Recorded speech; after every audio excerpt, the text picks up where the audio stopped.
Former governor of Alaska, not officially a campaign speech, but it certainly sounded like one. The former governor talking to a group of thousands who have gathered in Searchlight, Nevada, the hometown of the Democratic Senate Majority Leader Harry Reid. This is the beginning of what will be a 42-city bus tour for the Tea Party movement. It'll end on April 15th, Tax Day, no coincidence there, in Washington, D.C. I want to get a quick response from our panelists who were kind enough to stand by while we listen to the former governor, Erica Payne and Justin Safey. Erica, let me start with you because it seems as though Governor Palin, probably more than any other politician I think around today, seems to understand the anger of a lot of the people, certainly all the people that were in that audience and a lot of people around the country. Can she harness it, do you think?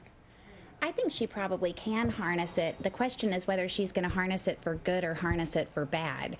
And so listening to her speech, there are a lot of great sound bites in it, but where's the constructive path forward?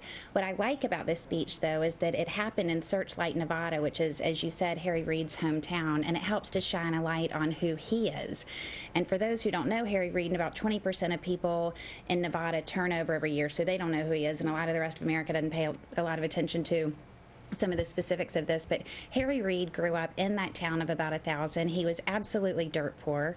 His dad was a drunk who used to abuse his mother, and Harry Reid, as so many Americans try to do, pulled himself up by his bootstraps and made something of himself, and now he's out there fighting for people who had the same kind of experience that he had growing up. So I'm glad they did the speech there.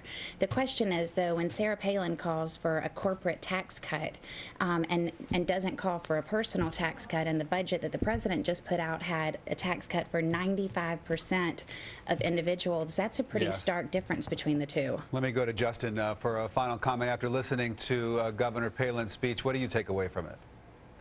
What I take away from it is the incredible symbolism and irony of this speech. This is supposed to be a week where Harry Reid was doing a victory lap around the state of Nevada after passing what Democrats in Washington think is historic in terms of health care reform, and yet he's being greeted by the former governor of Alaska, who's in his state making a speech that I think you're going to hear a lot of refrains of that speech that we just heard from now until November. And I think it's symbolic because I think that the messages that you heard in that speech are going to have an impact, and Harry Reid may, probably lose his seat, and Democrats may lose control of the Senate because of the language that we just heard and the reaction from those Tea Party activists. And I think they're going to make their voice heard in November. Justin, Erica, thanks very much for sticking around and listening to the speech with us, and we appreciate your time today. Thank you. Thank you.